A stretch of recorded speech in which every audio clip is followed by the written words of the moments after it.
요한복음 7장 37절에서 39절까지 말씀입니다. 요한복음 7장 37절에서 39절 말씀, 신약성경 157쪽 전후로 있습니다.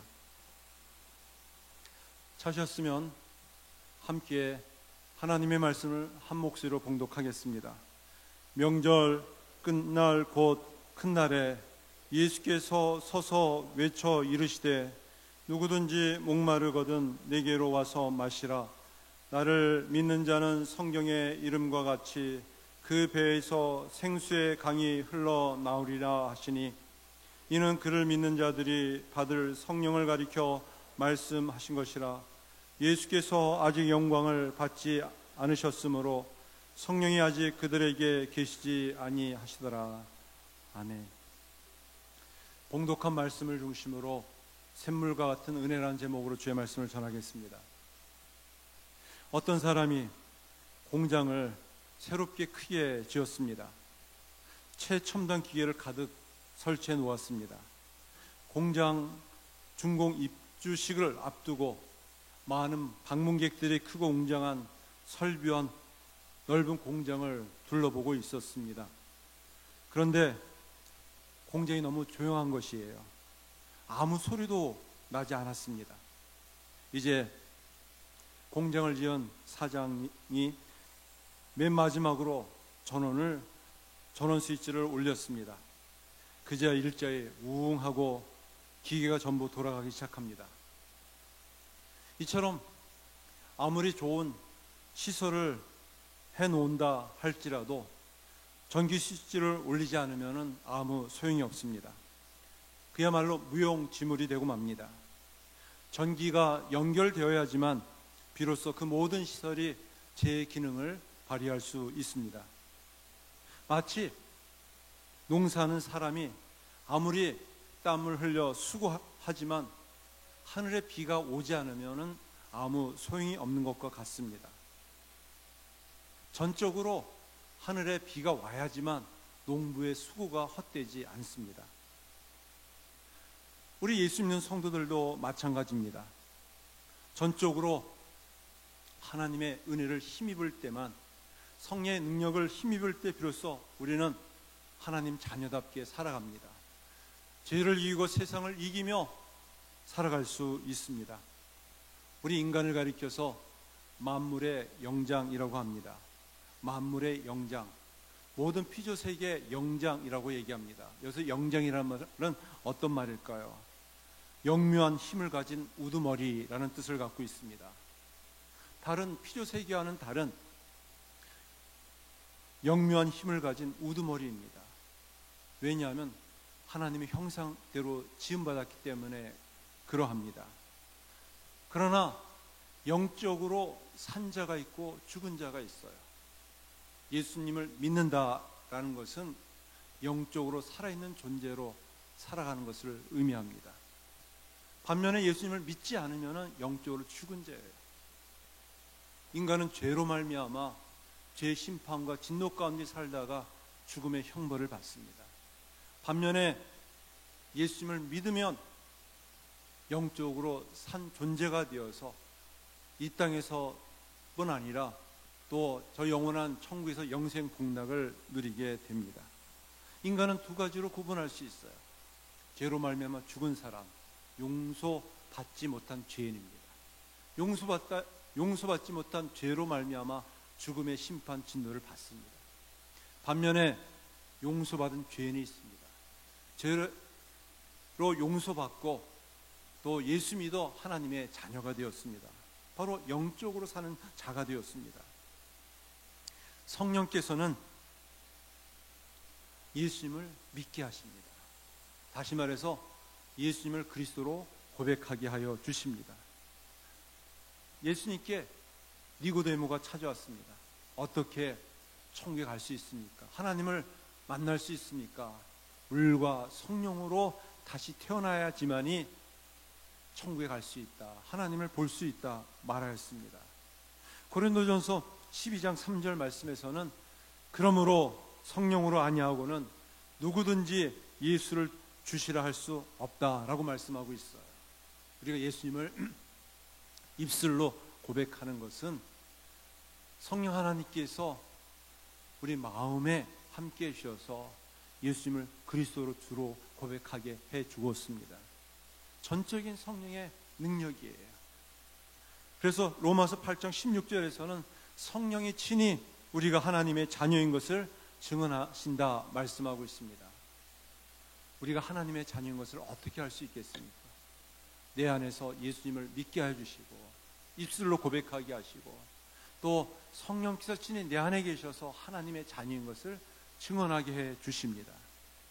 그래서 오늘 우리가 함께 읽은 본문 말씀은 성령을 무엇이라고 표현하고 있는가, 여러 가지 상징적인 용어들로 설명하고 있는데 38절 말씀에 보면 나를 믿는 자는 성경의 이름과 같이 그 배에서 생수의 강이 흘러나오리라. 이는 그를 믿는 자들이 받을 성령을 가리켜 말씀하신 것이라 말하고 있습니다. 성령을 가리켜서 생수의 강이 흘러나오리라 라고 표현하고 있습니다. 이 성령을 먼저 마르지 않는 생수라고 말하고 있습니다. 마르지 않는 생수. 예수님께 친히 말씀하시기를 내가 주는 물을 마시는 자는 영원히 목마르지 아니하나니 내가 주는 물은 그 속에서 영생하도록 솟아나는 샘물이 되리라 말씀하셨습니다. 사람에게 있어서 절대적으로 생명을 유지하는 비결이 있습니다. 바로 물은 생명의 근원입니다. 우리가 건강한 몸을 유지하기 위해서는 물이 있어야 합니다. 그것도 좋은 물, 깨끗한 물을 마셔야만 합니다. 사람이 보통 하루에 마시는 물이 컵으로 한 8잔 이상, 또 양으로는 한 2리터 이상을 먹는다고 합니다. 최소 2리터를 먹어야지 사람이 생명을 유지할 수 있다고 합니다. 그리고 인체에는 이 물이 얼마나 있느냐, 몸무게의 한 70%가 물이라고 합니다. 그래서 사람을 가리켜서 물통이라고 말할 수가 있어요. 제가 몸무게가 80이 조금 넘습니다. 네, 무겁습니다. 쌀 한 가마니가 넘습니다. 그런데 제가 물통을 이고 다니고 있습니다. 자그마치 60kg나 되는 물통을 담고 다니고 있습니다. 사람이 물을 마셔야지 살 수 있습니다. 물은 어떤 기능을 하고 있는가? 이 혈관을 아주 잘 흐르게 합니다. 또 면역력을 키웁니다. 또 더러운 세균들을 또 씻어버립니다. 그래서 좋은 물, 깨끗한 물을 마셔야만 합니다. 인간이 건강에 살 수 있는 비결 중에 하나가 좋은 물, 깨끗한 물을 마셔야 하기 때문에 그렇습니다. 마찬가지로 우리는 영적인 존재들이에요. 예수님을 믿고 구원받아 하나님의 자녀가 되었습니다. 예수님을 믿는 성도들은 어떻게 사는가? 네, 영적으로 살아갑니다. 이 영적으로 살아간다, 무슨 말인가? 생명수 샘물이신 하나님의 은혜로 산다는 것이에요. 성령의 능력으로 산다는 것을 말하고 있습니다. 그러지 않으면 우리의 영적인 모습은 시들어가요. 메말라갑니다. 병들어갑니다. 그래서 오늘 말씀해 보면은 솟아나는 샘물이라고 말하고 있습니다. 솟아나는 샘물. 이 물도요, 샘물이 있고 웅덩이 물이 있어요. 샘물은 땅 밑에서 계속 솟아오르기 때문에 그 물이 깨끗해요. 그 물이 신선합니다. 퍼 마셔도 그 물은 사람을 더 건강하게 합니다. 근데 고인물, 웅덩이 물은 마시면 안 돼요. 왜냐하면 세균으로 감염되어 있기 때문에, 썩은 물이기 때문에 그 물을 마시면은 고통을 당하고 병이 듭니다. 네, 우리 예수님을 믿고 예수님을 따르고 또 성령의 능력으로 사는 것은 솟아나는 샘물과 같은 삶을 가리켜요. 그래서 오늘 말씀에는 생수의 강이 흘러나오리라 단적으로 상징적으로 표현하고 있습니다. 먼저는 생수의 강은 어떤 것을 의미할까요? 여러분, 강 이전에 무엇이 있을까요? 냇가가 있어요. 냇가가 또 물이 흐르지 않으면 실개천이 있습니다. 그래서 생수의 강이라는 것은 이 물이 많아서 강물처럼 흐른다는 것을 말하고 있습니다. 이 이스라엘 땅은 사막기후이기 때문에 어디가 냇가인지 강인지 잘 분간할 수가 없습니다. 물이 흐르지 않기 때문에. 근데 하늘에서 비가 내리면은 이 계곡에 물이 흘러서 냇가가 되고 강물이 흘러 넘치게 됩니다. 이것이 범람하는 경우도 더러 있습니다. 네, 성령은 우리 안에 계셔서 우리로 하여금 생명의 힘, 영적인 삶을, 능력 있는 삶을 살게 할 뿐 아니라 그것이 넘쳐 흘러야지만 된다는 것을 말하고 있습니다. 그래서 흐른다라는 것은, 흐르지 않는 강은 그야말로 건천이에요. 그냥 모래벌로만 가득해 있습니다. 반면에 강에 강물이 흘러 넘쳐야지만 고기가 살고 생명이 넘칠 수가 있는 것처럼 우리 생명 넘치는 영적인 삶은 무엇이냐? 성령의 능력, 하나님의 은혜로 충만한 삶을 살아가는 것을 말합니다. 여러분들은 어느 쪽의 삶을 살아가고 있습니까? 샘물처럼 솟아나는 성령의 역사를 체험하고 있습니까? 아니면 고여있는 악취가 진동하는 이 웅덩이 물을 마시고 있습니까? 강을 이루는 흘러넘치는 성령의 역사가 여러분들 가운데 임합니까? 아니면 마른 내천, 실개천이 겨우 흐르는 삭막한 삶을 살아가고 있습니까? 흘러넘치는 성령의 역사가 여러분들의 삶을 살아가고 있습니까? 아니면 점점 메말라가고 시들어가고 병들어가는 겨우 마지못한 영적인 삶을 유지하고 있습니까? 그러면 누가 생수의 강이 흘러넘치는 성령 충만한 하나님의 은혜가 넘치는 삶을 살아갈 수 있을까요? 성령은 우리에게 말씀하고 있습니다. 우리 요한복음 14장 16절 같이 읽어보겠습니다. 내가 아버지께 구하겠으니 그가 또 다른 보혜사를 너에게 주사 영원토록 너희와 함께 있게 하시리니. 로마서 8장 9절 다시 한번 같이 읽어보겠습니다. 만일 누구든지 그리스도의 영이 없으면 그리스도의 사람이 아니라. 성령을 가리켜서 다른 보혜사라고 말하고 있습니다.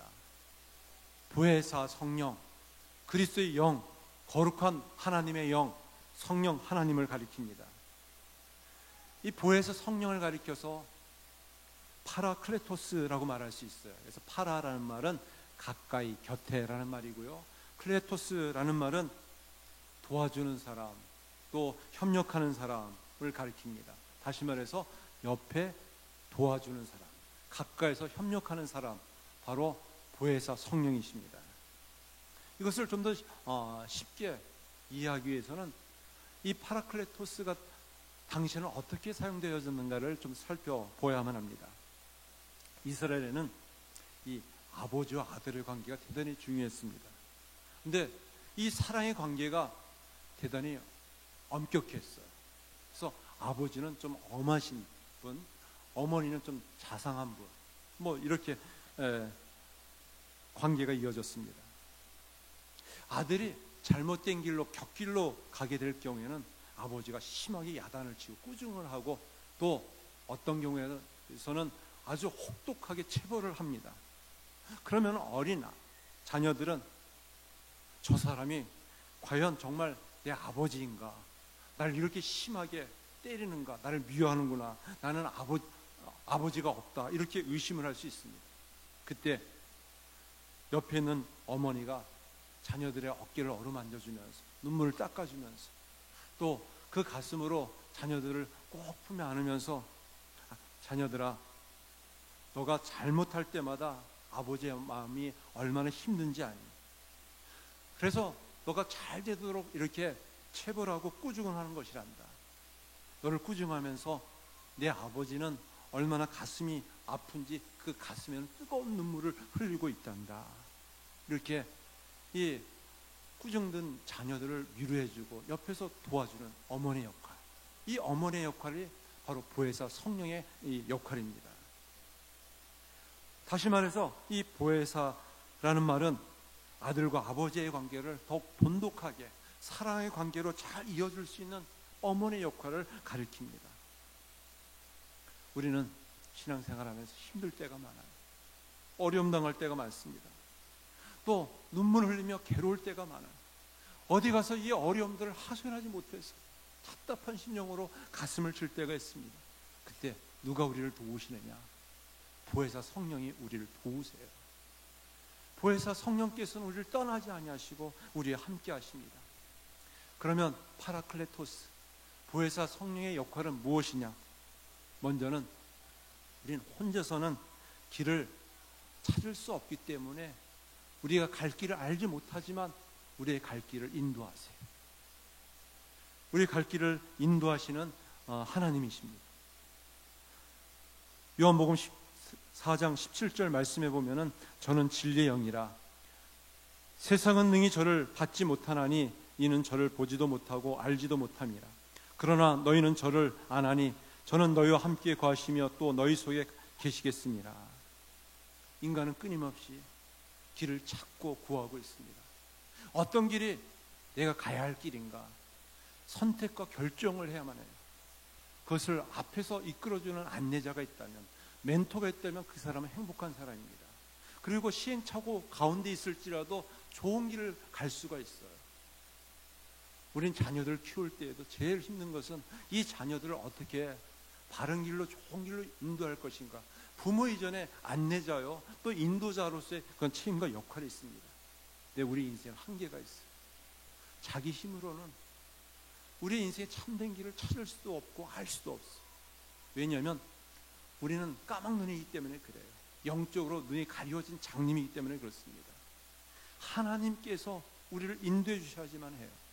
하나님께서 우리를 인도해 주시는데 성령 하나님께서 내 안에 예수를 믿게 하시고 이 어둡고 캄캄한 죄악 길에서 우리를 앞서 이끌어 주세요. 손을 붙잡고 앞서 이끌어 주십니다. 뒤에서 밀어 주십니다. 그래서 우리에게 길을 안내해 주시는데 내비게이션의 역할을 해줘요.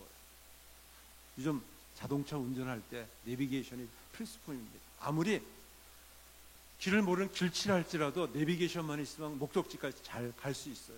또 길을 잘 아는 사람이라 할지라도요, 너무 스스로를 과신하지 마세요. 내비게이션을 의지할 때 더 지혜롭게 빨리 갈 수 있어요. 요즘 워낙 도로들이 많이 생겨가지고 자기가 안다는 길 찾다가 길을 많이 헤매는 경우가 있어요. 우리 인생도 마찬가지입니다. 내가 내 인생을 개척하고 내 인생을 나가겠다고 하지만 잘 몰라요.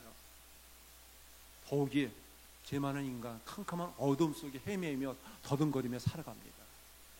하나님께서 우리를 이끌어 가세요. 예수 믿는 성도들에게서는 성령께서 우리를 이끌어 가시는데 이 영적인 존재인 우리 성도들에게서 내비게이션을 하나님께서 마련하신 내비게이션 두 가지가 있어요. 기록된 하나님의 말씀, 그 말씀을 조명해 하시는 성령의 역사. 우리가 말씀을 들어도 성령께서 깨닫게 해주셔야 돼요. 조명케 해주셔야 돼요. 알게 해주셔야 돼요. 그러지만 우리의 말씀을 통해서 주님을 만나게 되고 주님의 은혜를 체험하게 돼서 답답하고 공고한 심령이, 힘겨운 영혼의 만족함이 있고 기쁨이 있고 또 목마른 심령이 해가를 받을 수가 있어요. 그러기에 제 힘은 부족합니다. 성령이여 제 갈 길을 인도해 주세요. 하나님 앞에 인도를 구하는 것이에요. 우리가 어떻게 성령의 인도를 받을 수 있을까요? 영국의 선교사 허드슨 테일러의 이야기입니다. 그가 중국 내지에서 선교 활동을 하는 중에 영적으로 탈진했어요. 그야말로 영적으로 완전히 이 밑바닥에 빠져서 믿음에 대해서 또 사역에 대해서 모든 것을 다 의욕을 상실하고 말았습니다. 중국인들이 너무 완고해서 복음을 받아들이지 않습니다. 오히려 핍박하고 반대합니다. 또 이 선교 사역이 진전이 없어요. 그래서 좌절과 절망에 빠지고 말았어요. 그러면서 하나님에 대해서 의심을 갖고 믿음을 저버리고 회의하기 시작했습니다. 왜 내가 꼭 여기 있어야 되는가? 그때 여동생이 편지를 보냈습니다. 오빠, 포도나무 가지에 불과하니까 그분에게 완전히 자신을 맡기고 의지하고 시라는 내용이었습니다. 포도나무 가지는 영양분을 끌어올리려고 애쓸 필요가 없습니다. 꽃을 피우려고 열매를 맺으려고 힘쓸 필요도 없어요. 오직 포도나무 원줄기에서 떨어지지 않고 있으면 저절로 열매가 맺히게 됩니다. 바로 이런 내용의 편지를 보냈어요. 여동생의 눈물 어린 이 편지를 통해서 그의 마음이 열렸어요. 내가 영적으로 탈진한 가운데에서 조금 잠시 멈추고 인간적인 노력과 행동을 중단하고 잠잠히 주님을 바라봐야 되겠다. 그리고 다시 영적인 재충전을 위해서 좀 쉬어야 되겠다. 이 쉼이라는 것은 주님 앞에 맡기는 것이, 의지하는 것입니다. 또 성령께서 우리를 이끌어 가실 때 중요한 사인이 있어요. 기다림이에요. 너무 성급하게 판단하고 결정해서 허둥대고 가면 계속 길을 헤맬 수가 있습니다. 여러분 산행할 때에도 길을 잃어버리는 경우가 있어요. 그럼 막 마음이 조급해서 더 길을 찾기 위해서 막 바둥바둥 대면은 그야말로 탈진할 수 있습니다. 그때 어떻게 해야 되느냐? 일단은 그 자리에 서 있어야 돼요. 잠시 멈춰야만 합니다. 그리고 정신을 차리기 위해서 심호흡을 하고 쉬어야 돼요. 원기가 회복되어서 보면은 이제 길이 보이기 시작합니다. 우리 영적인 삶도 마찬가지예요. 진정 하나님의 인도를 받기를 원한다면 너무 조급하지 마세요. 그리고 무엇을 할까 막 조바심을 가지고 이것 해보고 저것 해보고 마냥 이리저리 휘둘리지 마세요. 잠잠히 기다리면서 자신의 생각을 내려놓고 성령께서 어떻게 역사하시는가를 한번 기다려보세요. 기대해보세요. 반드시 성령께서, 부에서 성령께서 인도하여 주십니다. 우리가 성령의 인도하시는 맛볼 때 성령의 은혜와 능력을 더 충만히 받을 수 있어요. 우리가 영적으로 사는 존재인데 부에서 성령의 그런 능력을 체험하지 못한다면 껍데기뿐인 명목상의 그리스도인으로 전락할 수 있습니다. 또 부에서 성령의 역할은 무엇인가? 우리 혼자 사는 외롭기 때문에 우리와 동행해 주세요. 우리와 동행해 주십니다. 요한복음 14장 18절 말씀입니다. 우리 한번 같이 한 목소리 읽어볼까요? 시작. 내가 너희를 고아와 같이 버려두지 아니하고 너희에게로 오리라. 우리를 부모 없는 고아처럼 버려두지 아니하신다. 부모가 그 자녀를 품에 안듯이 갈 길 알지 못한 우리들을 품에 안으셔서 인도하세요. 동행하세요. 이것이 부에서 성령의 역할입니다. 사람들이 좋아하는 노래가 있습니다. 가수 최성수 씨가 부른 동행이라는 노래예요. 그 노랫말에 보면 이렇게 이야기합니다. 어둠에 갈 곳 모르고 외로워 헤매는 미로 누가 나와 같이 함께 울어줄 사람이 있나요? 누가 나와 같이 함께 따뜻한 동행이 될까요? 멋지지 않습니까? 누가 이 힘들고 어려운데 이 외로움 가운데 길을 잃고 헤매는 가운데 함께 해줄 사람이 누구입니까? 좋은 친구 있으면 얼마나 행복할까요? 그 중에 남편이 있고 아내가 있고 자녀가 있으면 얼마나 좋을까요? 그러나 나이가 들면 이별하고 사별하면서 이 친구가 멀어질 때가 있습니다. 평생도록 우리 함께 동반자가 되어주시고 동행자가 있어요. 그분이 누구이냐? 바로 성령 하나님이십니다. 부에서 성령이세요. 세상에 혼자서 할 수 없는 한 가지가 있어요. 무엇일까요? 혼자서는 할 수 없는 한 가지가 있어요. 그것은 다름 아닌 결혼이에요.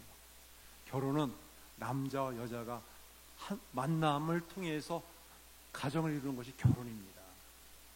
혼자서는 절대 할 수가 없어요. 사람은 외롭기 때문에 혼자 살 수 없기 때문에 돕는 배필을 허락해 주었습니다. 그래서 하나님께서 천지를 창조하시고 무엇이라고 말씀하는가? 사람이 독초하는 것이 좋지 못하니 내가 그를 위하여 돕는 배필을 지으리라. 혼자 사는 것이 좋지 않기 때문에, 외롭기 때문에 돕는 배필, 배우자를 주셨어요. 허락해 주었어요. 어느 유모집에 나오는 이야기입니다. 남녀가 오랫동안 연애 편지만 주고받으며 사랑을 키웠어요. 한 10년 동안 연애 편지가 오고 왔어요. 그리고 비로소 결혼 약속까지 했어요. 이제 처음 만나고자 하는 그 날이 다가왔어요. 그래서 이 남녀가 한 자리에 만났습니다. 근데 그냥 여자가 뒤로 나자빠질 정도로 기절초풍했습니다. 꿈에도 그리던 10년 동안 사랑을 키운 그 남자가 다른 남자가 아니라 애꾸눈이었어요. 애꾸눈. 이 여자가 남자를 향하여서 당신이 나를 속였군요. 어떻게 그럴 수 있습니까? 이렇게 다짜고짜 화를 내면서 이야기했습니다. 그리고 그 자리에 팍 차고 일어서려고 했습니다. 그때 남자가 무엇이라고 말했는가? 나는 당신을 한 번도 속인 적이 없어. 편지에 분명히 내가 당신을 한눈에 반했다고 말하지 않았어.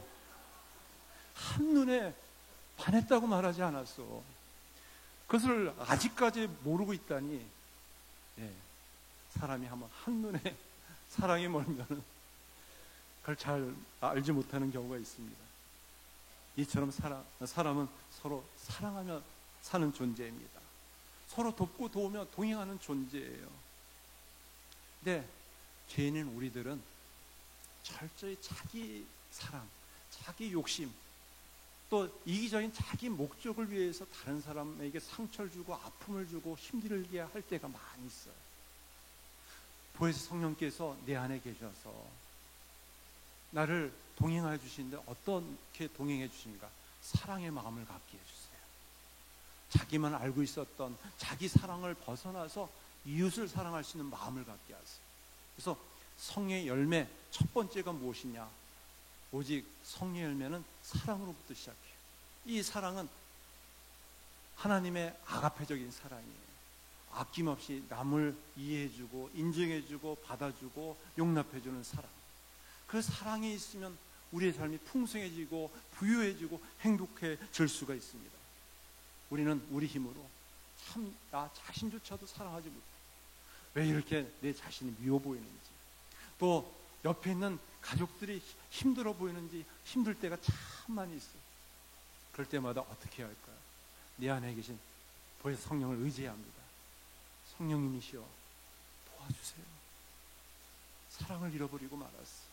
갈 길 알지 못하고 너무 답답하고 공간 가운데 있습니다. 다시 사랑으로 나의 삶을 잘 세워나갈 수 있도록 도와주세요.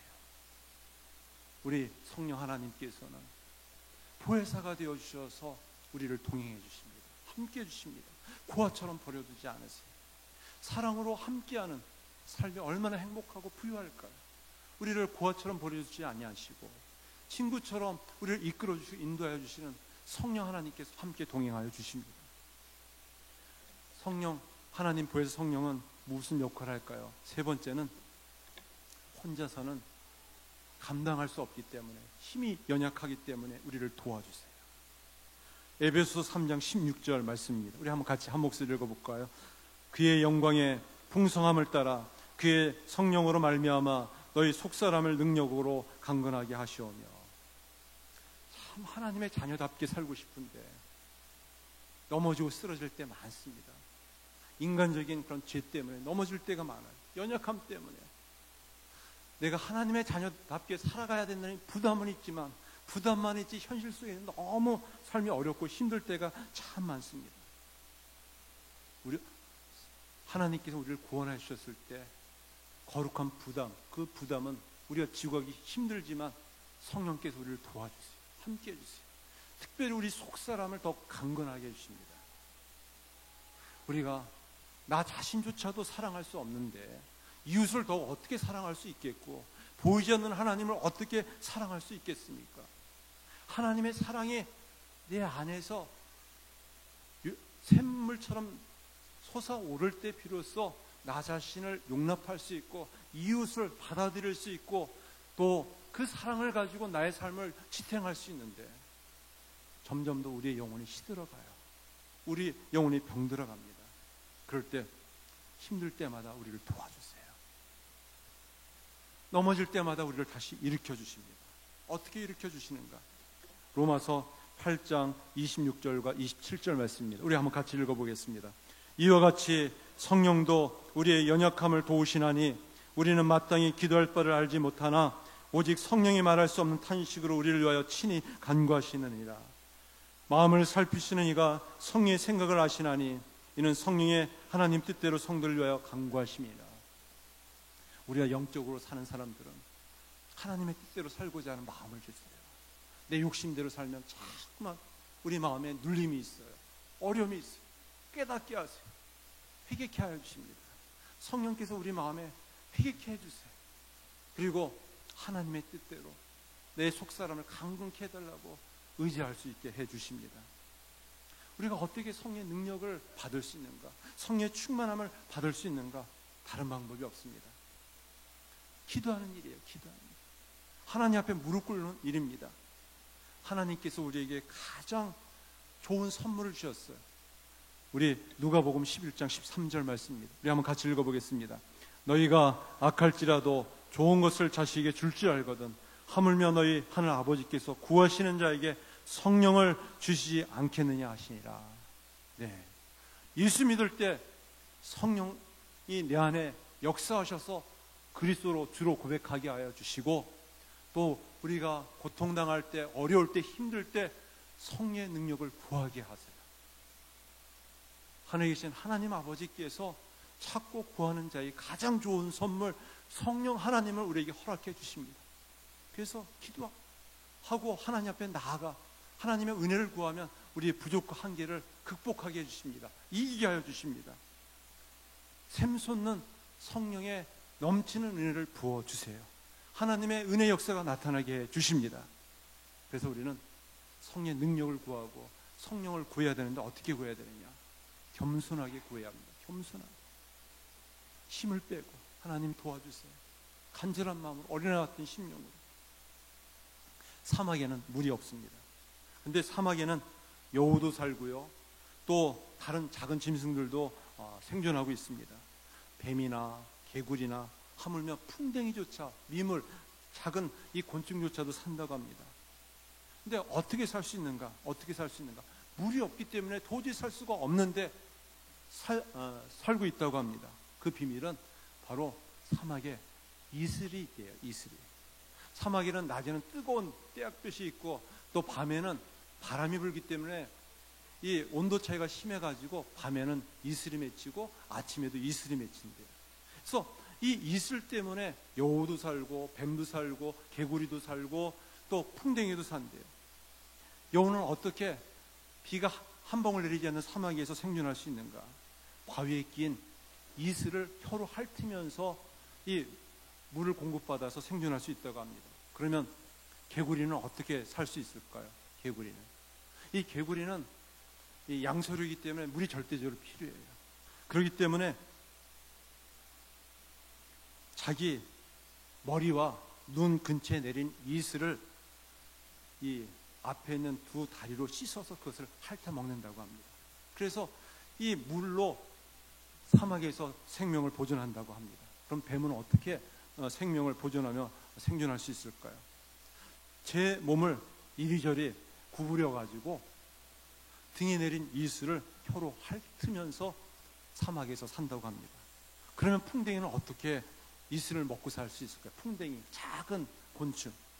그 풍뎅이는 자기 몸을, 그 머리를 땅으로 이렇게 숙인다고 합니다. 그러면 등에 있는 이슬 방울이 주르르 흘러내려 가지고 그 머리에 맺힌 그 이슬을 핥아먹는다고 합니다. 그래서 풍뎅이도 사막에서 생존할 수 있대요. 우리가 광야 같은 이 험한 세상에서 어떻게 살 수 있는지 하나님의 은혜를 받는 비결이 바로 여기에 있어요. 더 큰 하나님의 은혜를 받는 비결이 여기 있습니다. 우리는 하나님의 은혜가 없이는 살 수가 없어요. 우리 예수 믿는 성도들은 성령의 능력이 없으면 넘어지고 쓰러지고 늘 죄 가운데 빠질 수밖에 없습니다. 자세를 낮추는 것이에요. 겸손하게 무릎을 꿇는 것이에요. 주여 은혜를 부어주세요. 성령이여 충만한 은혜를 부어주세요. 내 힘으로는 감당할 수 없습니다. 인도해 주세요. 동행해 주세요. 함께 해 주세요.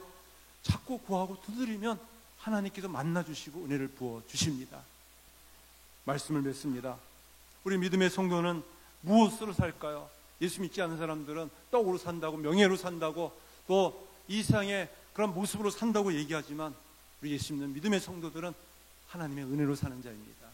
성령의 능력으로 사는 자입니다. 성령께서, 보혜에서 성령께서 우리와 함께 해주세요. 고아처럼 버려두지 아니하시고 동행하여 주십니다. 인도하여 주십니다.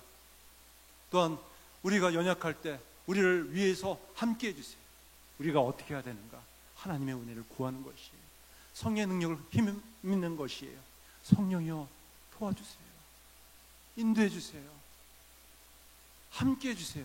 자꾸 구하고 두드리는 주의 백성들이 되어지길 간절히 축원합니다. 기도하겠습니다. 하나님 아버지, 성령으로 말미암지 않고서는 예수님을 주로 고백할 수 없고 하나님을 아버지라 부를 수 없습니다. 우리가 예수님을 믿어 영적으로 사는 자입니다. 하나님의 은혜로 사는 자입니다. 성령을 힘입어 사는 자입니다. 보혜사 성령께서 주의 백성들의 갈 길을 인도하여 주실 줄 믿습니다. 동행하여 주시는 줄 믿습니다. 도와주시는 줄 믿습니다. 그 성령 하나님을 의지하게 하시고 바라보게 해주시고 능력을 힘입기 위해 무릎 꿇고 기도할 수 있는 주의 백성들이 다 되어줄 수 있게 하여 주시옵소서. 우리 청소년부 또 청년들 수련을 앞두고 있습니다. 주님을 찾고 구하며 은혜를 구하며 성령의 능력과 충만함을 받게 하여 주시옵소서. 힘이 연약한 자들을 주여 일으켜 세워주시어서 성령의 능력으로 충만케 하여 주시옵소서. 예수님의 이름으로 기도드렸나이다. 아멘.